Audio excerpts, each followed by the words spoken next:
Saudações, senhoras e senhores, aqui é Diogo Rafael Moreira, do site controversiacatólica.com.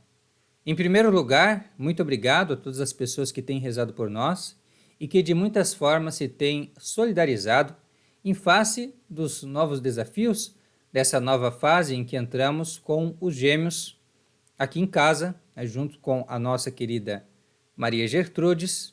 Nossa família, graças a Deus, tem crescido e nós estamos nos adaptando a essa nova dinâmica. Tem se tornado um pouco desafiador manter o nosso canal atualizado, mas graças a Deus as coisas estão pouco a pouco voltando ao normal, nós estamos nos adaptando como tem que ser e felizmente posso vir aqui hoje e falar sobre uma notícia bombástica que agitou o final de semana, principalmente dos conservadores nos Estados Unidos, porque aconteceu algo um tanto inusual, uma raridade, mesmo em termos de igreja, depois da Revolução do Concílio Vaticano II. Não é todo dia que nós vemos um bispo em exercício ser deposto, ser, em outras palavras, demitido, posto para fora de sua diocese. Somente em caso em que ele cometa um grave escândalo e um grave crime, isso acontece. Normalmente, os bispos renunciam ao seu cargo por conta própria quando chegam à idade de 75 anos. Essa foi uma das normas que Paulo VI estabeleceu nos anos 60 para que os bispos mais velhos e assim também mais conservadores da velha guarda, eles não viessem a interferir tanto nos assuntos eclesiásticos depois da revolução que ele estabeleceu segundo o espírito de João 23. E assim pudesse ser colocado no lugar bispos mais radicais. Porém, Francisco não quis esperar até os 75 de Monsenhor ou Dom Joseph Strickland, um bispo conservador no estado do Texas, um estado também conhecido por ser de maioria republicana e assim, digamos, mesmo em termos de Estados Unidos, mais conservador, mais pró-vida, mais inclinado ao tradicional. Então, esse bispo, que era a única voz dentre os bispos em exercício atualmente no âmbito pós-conciliar, que fazia um contraponto à agenda de Francisco, de uma forma que não podemos negar, que era valente, corajosa e sincera. Então, este foi deposto por ele. A notícia saiu no sábado último, dia 11 de novembro, ao meio-dia do horário de Roma. Então, a notícia foi algo que, claro, causou muita impressão, mas que já era esperado, já fazem meses que estava para acontecer alguma coisa com relação a isso. Francisco já havia colocado pessoas para fazer uma visita apostólica à diocese de Dom Strickland e também se esperava que acontecesse ou a renúncia dele espontânea ou, na falta disso, a sua remoção. E isso se materializou, então, neste dia 11 de novembro, 2 dias depois de que Dom Strickland recusou-se a renunciar. Então, isso mostra duas coisas que deve ser uma lição ou um alerta para todas as pessoas que não querem aceitar um fato quando ele está na frente do seu nariz, diante dos seus olhos, que é o fato de que Francisco não é Pedro. Francisco não é vigário de nosso Senhor Jesus Cristo. Francisco, na verdade, é vigário do anticristo, de uma ordem anticristã, que será, então, um dia, mais cedo ou mais tarde, encabeçada pelo anticristo. Se ele representa alguma coisa, ele representa isso, uma agenda anticristã, e não qualquer coisa que seja realmente o catolicismo de verdade. No máximo, ele representa um anticatolicismo, um catolicismo postiço que usa do prestígio do catolicismo para disseminar o anticatolicismo. Então, isso podemos convir que seja, mas nada além disso. E fica isso muito claro com esse acontecimento. Primeiro porque cai por terra a ilusão de que Francisco é o bonzinho, o tolerante, o amigo do diálogo, o amigo da escuta, aquela pessoa que, como ele mesmo acabou dizendo uma vez, que gosta que as pessoas façam críticas francas, que as pessoas tenham coragem em dizer realmente o que sentem sobre o que está acontecendo, e que não tem nenhum problema então com a diversidade, com a diferença, e que abomina o autoritarismo, abomina o clericalismo. Tudo isso é falso, tudo isso é mentira. Ele está muito bem disposto a utilizar o cetro de ferro, a utilizar a mão pesada, quando o assunto é alguém que está desafiando a sua agenda anticatólica. Alguém que está trazendo a doutrina tradicional da igreja sobre os bons costumes, sobre a Sagrada Comunhão, sobre o matrimônio, sobre o sexto mandamento da lei de Deus. Quando ele se sente desafiado, ele é um clericalista. Agora, quando o assunto é avançar a sua agenda radical, a sua agenda anticatólica, pervertendo a sã doutrina tradicional da igreja, então ele fala contra qualquer um que se oponha a isso como um clericalista, como um fariseu, etc, etc, etc. Quer dizer, para que ele usa esses conceitos? Ele usa esses conceitos de uma maneira coerente para ser claro no que ele está dizendo, para fazer o bem ao seu próximo, ou bem à igreja, que seja, com uma mensagem de misericórdia, de bondade, de generosidade, de liberalidade, etc, etc. Claro que não. Ele apenas utiliza essas palavras para um fim que não é o bem da igreja, que não é a preservação da sã doutrina e dos bons costumes, que é a própria razão de ser, e toda a credibilidade do papado está em confessar a fé de nosso Senhor Jesus Cristo e em confirmar os irmãos na fé. A razão do Papa é essa.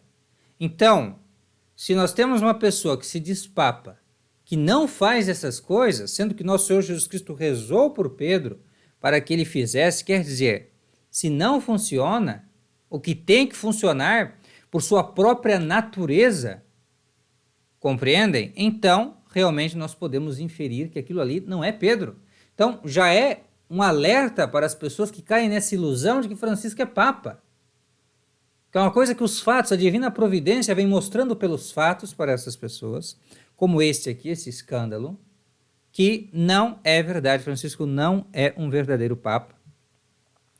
E isso fica ainda mais evidente pelo fato, ou melhor, pela causa que levou ele a demitir, a cancelar, como dizem alguns, a Dom Joseph Strickland. Qual foi a grande causa disso? Foi o fato de ele ser conservador, o fato de ele, apesar de toda a revolução que tem acontecido na igreja, desde o Concílio Vaticano II, e apesar de ele mesmo ter endossado no passado a blasfema exortação apostólica Amoris Laetitia, isso nos idos de 2016, ele não ter se mantido nessa situação, mas ter procurado melhorar, ter estudado, ter se informado, ter percebido os seus erros em apoiar essa política antifamília, antimatrimônio, anti-lei natural de Francisco, e ter começado então a se pronunciar vocalmente contra essas coisas. Esse é o crime dele, não é? Ele, então, para vocês terem uma noção do legado ou das coisas que ele tem feito de bom, este Dom Strickland, primeiramente, claro, ele revisou a posição anterior dele, favorável a Francisco, né? E em muitas ocasiões, então, ele também criticou as políticas de Francisco nos tempos da assim chamada pandemia. Também classificou, em outra ocasião, como perigosa a posição favorável de Francisco ao casamento civil de homem com homem e de mulher com mulher. Uma outra coisa que Dom Strickland tinha feito, que não agrada a Francisco, é ter dito de uma forma geral que ele ameaça o depósito da fé, que tem uma agenda contrária ao depósito da fé. Também fez uma declaração, ele assinou, na verdade, uma declaração em 2022, que acusa Francisco de ensinar heresia na carta apostólica Desiderio Desiderável, que é uma carta apostólica que é como uma sequência da Traditionis Custodes, que procura perseguir e banir a missa tridentina. E talvez o que teria sido a gota d'água para Francisco, ultimamente lamentou os escândalos da Jornada Mundial da Juventude e do Sínodo da Sinodalidade. Ou seja, ele está precisamente em linha com tudo o que um católico que ama a Santa Igreja, que ama o ensinamento tradicional da Igreja, tem feito nos últimos tempos. Então, por ele pensar como nós, pensar como um católico, esse foi o crime e esse foi o pecado implacavelmente punido por Francisco. Mas, quando o bispo em questão, quando o bispo que comete um escândalo faz um escândalo que é contra a fé e contra a moral católica, aí não tem problema. Entenderam? Quer dizer, mais uma vez fica evidente que Francisco não é Pedro. Por quê? Nós conhecemos muitos casos de bispos que dizem coisas escandalosas contra a fé e contra a moral católica e que continuam eternamente impávidos e colossos nos seus cargos. Ninguém remove ele, sequer existe a mais remota ameaça. Agora, o bispo resolve, mesmo não sendo, resolve se tornar mais conservador e aí ele começa a ter problemas. Então nós vemos claramente que se existe uma coisa que Francisco faz na vida é em confirmar as pessoas não na fé, mas na oposição à fé e em desconfirmar ou atacar mesmo, impedir o avanço de qualquer coisa que venha promover a fé católica. Então, isto é o oposto. Realmente aqui nós podemos dizer que Francisco é um antipapa, no sentido que ele é o oposto, o exato oposto de um papa. O que um papa faz, Francisco não faz. E aí temos aquele princípio escolástico tão claro, agere sequitur esse, que é apenas uma forma mais sofisticada de dizer que, como disse nosso Senhor Jesus Cristo, nós conhecemos uma árvore pelos frutos. Agere sequitur esse quer dizer, o agir segue o ser. Quer dizer, do modo que se comporta algo, o modo como esta coisa se comporta, nos fala da sua natureza, do seu ser. Então, os atos de Francisco mostram que ele é de uma natureza que não condiz com o ofício papal. Ele age de uma determinada maneira que condiz com a natureza de um falso papa, de um herege, de um impostor, de um embusteiro, não de um papa legítimo e verdadeiro. Então, isso fica claro. Aqui eu tomei alguns exemplos de cardeais e de bispos escandalosos, vou trazer para vocês aqui. Vou trazer também um exemplo aqui da nossa realidade brasileira dos últimos tempos. Cardeal Christoph Schambor, que é um dos artífices do catecismo de 1992, mal chamado de Catecismo da Igreja Católica, que faz tudo o que pode para apoiar as uniões sodomitas. Tem ele algum problema? Não, ele é cardeal. Entenderam? Quer dizer, é algum problema apoiar o pecado contra o sexto mandamento da lei de Deus? Não, não é um problema. O problema é denunciar que isso seja pecado. O problema é dizer que isso é pecado e ensinar a doutrina da igreja a esse respeito. Esse é o problema. Então, o problema é Dom Strickland. Mas esse senhor que promove o pecado, promove uma heresia, dizendo que agora o que é pecado não é mais pecado. Então, esse é cardeal. Depois um outro, que é muito bem chamado, Cardeal Marx, Reinhard Marx, um dos conselheiros mais próximos de Francisco, de 2013 a 2023, ele pertence a um círculo limitado que o próprio Francisco estabeleceu, a ganguezinha dele, os cardeais consultores principais dele. Dentre esses está este Marx, que nega a existência do inferno e do purgatório, bem como a pecaminosidade da sodomia. Ele também afirma que é impossível ofender a Deus.